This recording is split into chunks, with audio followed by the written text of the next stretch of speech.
Hi everyone, this is my waveguide that I've created in ANSYS or HFSS. Yeah, so basically my waveguide, it has the dimensions of 100 millimeters by 15 by 10, as you can see. Yeah, basically the reason why I picked 15 and 10 was because based off of my calculations, 15 and 10 were around the range that would be feasible for my cutoff frequencies. Basically my solution frequency was 13 gigahertz, so it had to be 10% above and 10% below. So those values were as equal to 14.3 and I believe 11.7, but I'm not completely sure. So yeah, this is my waveguide. Basically now we're gonna go to our field lines, or no, rather our E field. So this is our E field. Our E field is higher in the red region and lower in the blue region. As we can see, I don't know if you can see my icon, but around these regions it's higher, which is around the middle, and around the edges of the waveguide it's much more lower, it's 0, which is expected in a TE10 mode wave. And basically in our H field, this is our H field wave.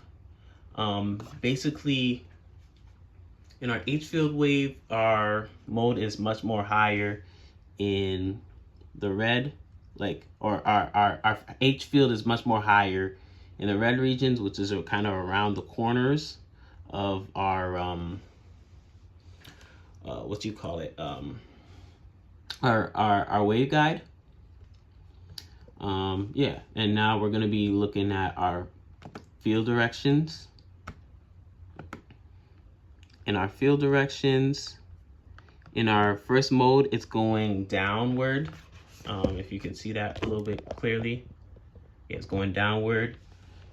In mode 2, it's going to the left, or to the right, I'm sorry. And then in mode 3, it's going out here, but it's going in the middle. And in mode 4, it's just going completely out. Now we're gonna get our beta versus gamma plot. This is our beta versus gamma plot. So as we can see,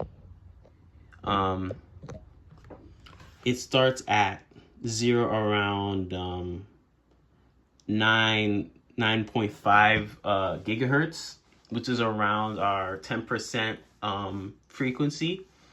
The reason why I picked 15 and 10 was because it was much more nicer numbers and it was in that range. And then this is around 14.7, which is close to 14.3 gigahertz for our other cutoff frequency. And then this is another plot. This is our intrinsic impedance. So intrinsic impedance is much more higher when our plot is at 0 and it's when it's at 0 and it's going up, right? Our frequency is going up and it's going up at the same plot. So basically it's kind of showing that, the wave is kind of propagating. Yeah, and then here's our S parameters. This is not really relevant. I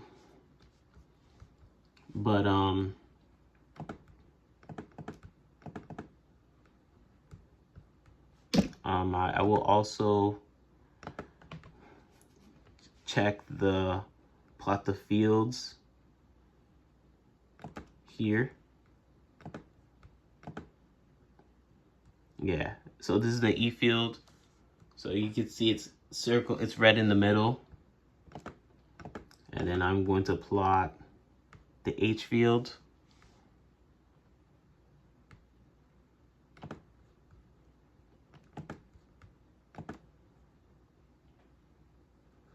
Kind of in the middle too. Yeah.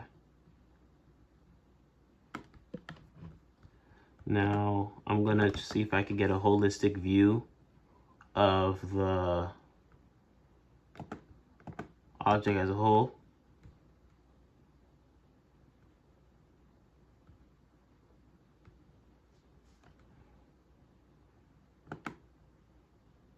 Oh, sorry.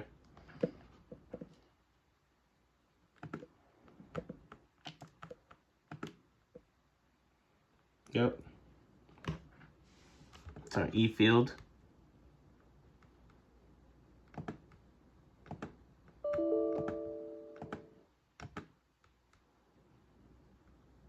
It's our H field as a whole.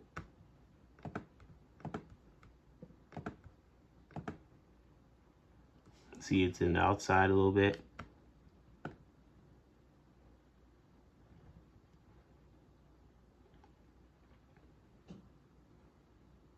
And this is our simulations. I will also show excitations. First excitation is right here. And then our second excitation is right here. Yep. 1 and 2. And then the boundaries is obviously the outside. And then our analysis setup is 13, our solution frequency, which is 13.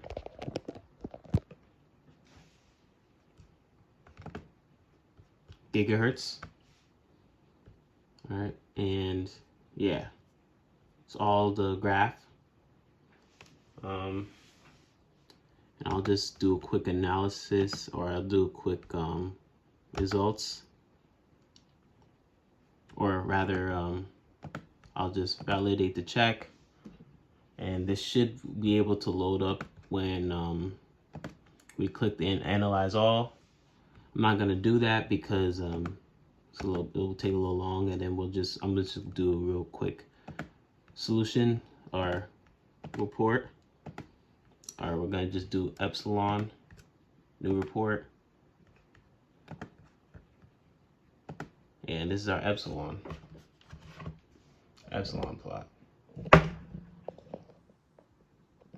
All right, but yeah, this is my waveguide that I created. Hope everyone has a good one, and thank you.